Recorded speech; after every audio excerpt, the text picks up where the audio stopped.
వీక్షకులందరికీ good news.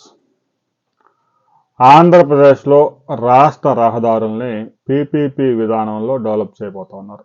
ఈ PPP విధానం అనేది కొత్తదేం కాదు. జాతీయ రహదారులన్నీ పీపీపీ విధానంలోనే ముందుకెళ్తా ఉన్నాయి. వాజ్పేయి ప్రధానమంత్రిగా ఉన్న సమయంలో మొదలైన ఈ కార్యక్రమం ఈరోజు పీక్ స్థాయికి వెళ్ళింది. ప్రతి సంవత్సరం జాతీయ రహదారుల అభివృద్ధికి 4 లక్షల కోట్ల రూపాయలు ఖర్చు చేస్తూ ఉన్నారు. కేంద్ర రాష్ట్ర ప్రభుత్వాలు కేవలం భూసేకరణ చేసి కాంట్రాక్టర్కి అప్పగిస్తూ ఉన్నారు.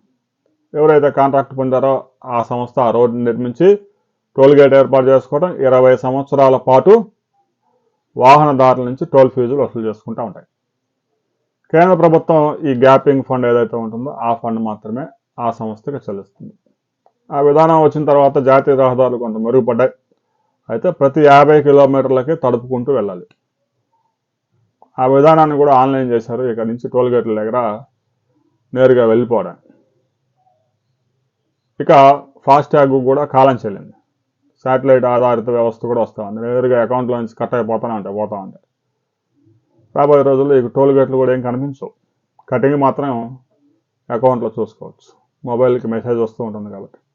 ఇక రాష్ట్ర రహదారులు కూడా జాతీయ రహదారుల స్థాయిలో అభివృద్ధి చేయబోతూ ఉన్నారు. రాష్ట్రంలో వాహనాలు కరోనా సమయం నుంచి మరింత వేగంగా పెరిగాయి. ఆంధ్రప్రదేశ్లో జనాభా 5,50,00,000 మంది ఉంటే వాహనాలు 3 కోట్లు చేరాయి. రాబోయే రోజుల్లో ఈ జనాభాను కూడా దాటిపోయే ప్రమాదం ఉంది. గతంలో కొన్ని రాష్ట్ర రహదారుల్లో ఎప్పుడో గంటకు ఒక బస్సు వచ్చేది, ఒక కారు వచ్చేది, ఒక 2 వీలర్ వచ్చేది. ప్రస్తుతం నిమిషానికి 150 వాహనాలు పోతా ఉన్నాయి కొన్ని రహదారుల్లో. ఇప్పటికీ అవన్నీ 7 మీటర్ల రోడ్లుగానే ఉన్నాయి. బస్సు వస్తే, బస్సు ఎదురు లారీ వస్తే తప్పుకునే పరిస్థితి లేదు. అలాంటి రహదారులన్నింటినీ పీపీపీ మోడ్లో డెవలప్ చేసేందుకు రాష్ట్ర ప్రభుత్వం సిద్ధమైంది. అతి రద్దీగా ఉన్న 12 రహదారులను ఇప్పటికే గుర్తించారు.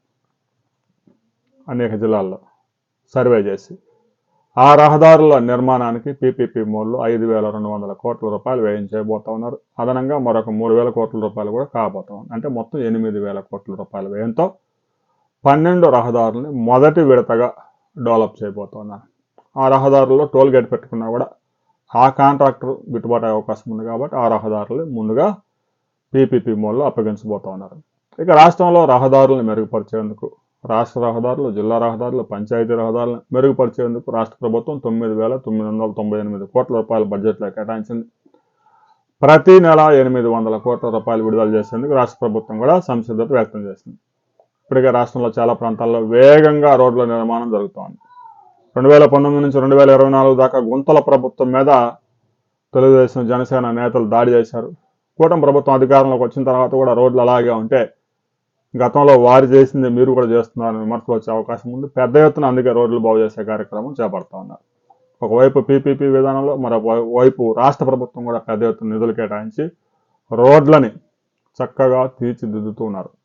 మీ ప్రాంతంలో రోడ్ల నిర్మాణం జరుగుతుందా లేదా? రోడ్లు ఎలా ఉన్నాయి?